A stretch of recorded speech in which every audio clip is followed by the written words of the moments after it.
Well, at least we know where she stands. It's more than you can say for most politicians, isn't it? Hi, it's me again, and those of us who care about getting the TV licence fee cancelled have had a bit of an up and down time of it the last few years because the previous Media and Culture Secretary, Nadine Dorries, she was fighting a good fight. She was saying all the things that we all want to hear about the BBC, telling them to go and make their own money and we're going to end the licence fee and we're going to help the OAPs.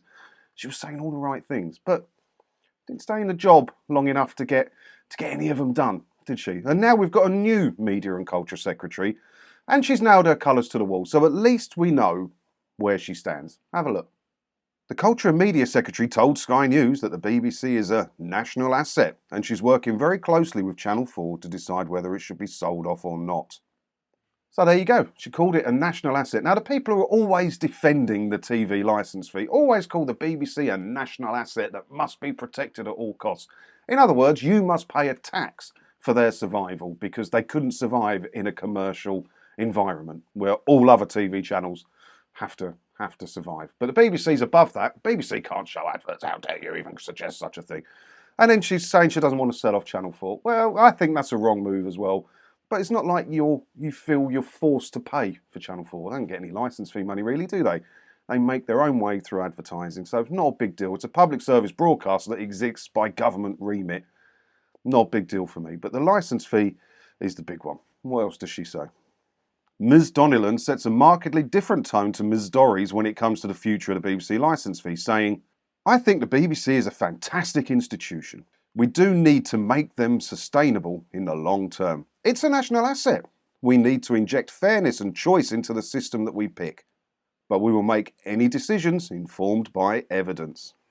So I can give you a bit of a spoiler about who's going to provide the evidence. It will be the BBC themselves, because they're the only people that can really comment on this, aren't they? Because the politicians don't really know anything about running a media empire. The BBC know all of that, and the BBC know that they need the 3.7 billion quid a year from the licence fee. Or the BBC's in trouble. It might go down. It might have to make huge cuts. Oh no, hang on, because they're making huge cuts now. They can't make the 3.7 billion stretch. They need to go commercial. But look at her wording there. I think the BBC is a fantastic institution.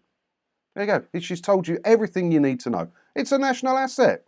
She's telling you how she feels. The TV licence fee isn't going anywhere under Donnellan. Now, there's two things we can think about here when it comes to that. One, she probably ain't going to be in the job very long. And, you know, even if she was dead against the TV licence fee and wanted it ended and was doing all the paperwork to get it done, I still wouldn't have any faith in it because she's got to be in the system when the licence fee charter expires in 2027. If she's not in the gig, whoever comes in after her can just throw it out the window. It makes no difference. The other thing is, you've got to remember, is that the TV licence fee is an opt-out system as we currently stand. If you don't require one, you don't have to pay it. And the best way to tell Ms Donnellan how we feel about it and how you feel about having to be or feeling forced to pay 159 quid a year is to cancel it. Cancel your telly licence. Ask yourself how much BBC stuff you actually watch, because I'll be honest with you, that's all you're going to miss if you don't pay a licence fee. You probably watch 90% of the stuff you'd watch anyway. It's just depending on how much BBC stuff you watch. You just switch to catch up and streaming, boom, no TV licence is required. You just can't watch anything that's being broadcast or use BBC iPlayer. Done. It's that easy. You're just going to miss a few BBC shows. Now, you can stick it to the government, you can stick it to the BBC and save 159 quid a year just by doing that. If you hit my name down here on the YouTube page, or if you go into the pinned comment or description thingy, you'll see my main video. That's the one to watch. It will tell you everything you need to know about what you can and can't watch. Share that with everybody. Make sure you understand it. Talk to people in the pub about it. That's the best way to save yourself 159 quid a year and tell the government what you think about you feeling forced to pay a licence fee, which you don't have to pay.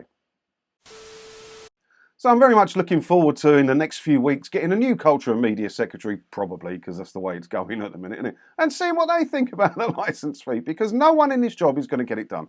It's just not going to happen. The only way it's going to get done is if we vote with our wallets and persuade as many people as possible to cancel their telly licence.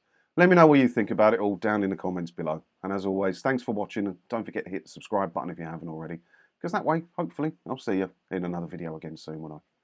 Ta-ra.